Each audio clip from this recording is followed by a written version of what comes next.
Hey, what up? It's Ben Davis and Kelly K on 99.7 DJX. And I love it when Louisville gets the shine on national television, national exposure. And we've got a little celebrity brewing here in Louisville. Absolutely. We have Dr. Joya Griffin. Now, she actually owns a animal dermatology clinic here in town, but now she's a national TV star. That's Star right. Pop Goes the Vet.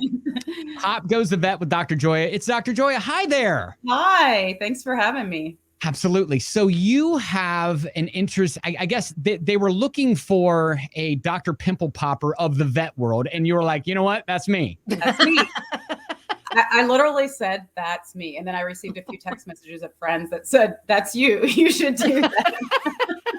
All right. So explain what you do. I am a veterinary dermatologist. There's only about 300 of us in the country, and we're kind of a little known specialty, but we treat the largest organ in the body, so people should know. Well, absolutely. I know, like, I've got a specimen right here. A specimen. Yeah. So this is Poppy, and she has little itchy spots on her belly. We do see a lot of we give her meds for that, but I didn't know that there was a specialist that we could see. Yeah, I think you're not alone. Most people say that when they finally come in to see us. They said, I wish I had known sooner. I didn't know a dermatologist even existed for animals. Yeah. So this is so cool. It's so interesting because the show is on NatGeo Wild, and it's on Disney Plus now too. So tell us a little bit about, like, does each episode kind of feature a couple of animals and their cases? Yeah, the show's really well done.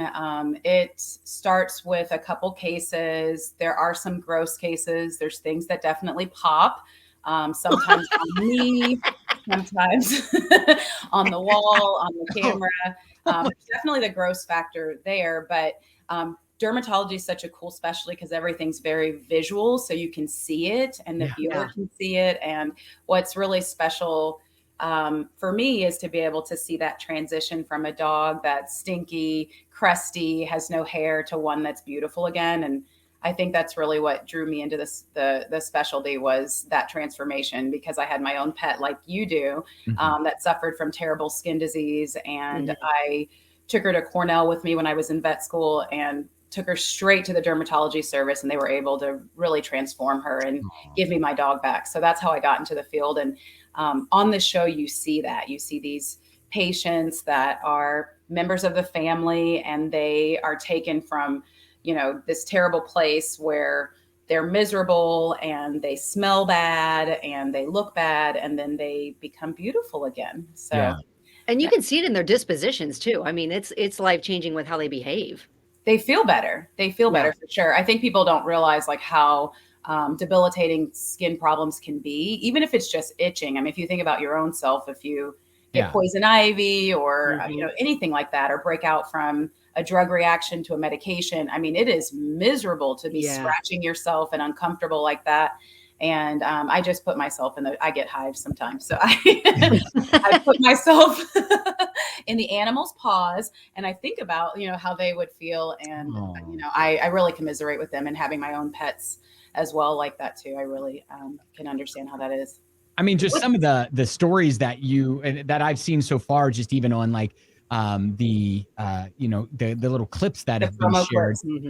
Of like the little puppies that have come in and have just been having a rough go. And then I love seeing the after, where they come in and they're like, they look like nothing has ever happened to them. Buttercup looks like she made a big turnaround. Yeah, Buttercup is amazing. She literally was the youngest, and still to this date, the youngest puppy that I've ever seen with her condition. It was a very severe autoimmune disease that in some cases, because of the poor quality of life and side effects from the medications, people do euthanize their pets for this disease. Oh my gosh. So she was in really, really dire states, losing weight. And, mom didn't know what to do. She had seen a lot of different vets. They came from Illinois, actually. So they were from very far away to come see us. And she has made an amazing, amazing transformation. She's doing well. I'm still in great contact with Buttercup. You can actually find her on Instagram. I love it. She has her own page, and she's doing great. She's a little small for her age, but she's otherwise perfect.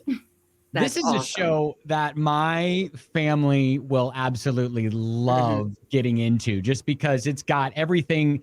It's got the animal factor. It's got the come from behind, a feel good factor story to it. It's got grossness. Then it's got the gross, like pimple popping sort of like ness to it that my family's just going to absolutely love. Yes. I think if you're a little squeamish, it might be a tad bit too much for you. I say just guard your eyes during those scenes. It's fine.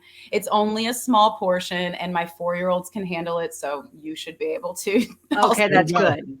What do they think about mom being a TV star? They love it. I mean, I think it was that moment where, we were talking about the show, and then they finally see it, and they looked at the TV, and then they looked over at me, and then they looked at the TV, and then they laughed at my jokes, and I thought, I am winning as a mother. I'm funny. I love it. That's awesome. Well, you can see Pop Goes a Vet with Dr. Joya on Nat Geo. It airs Saturdays, 10 o'clock, and then it's on Disney Plus as well.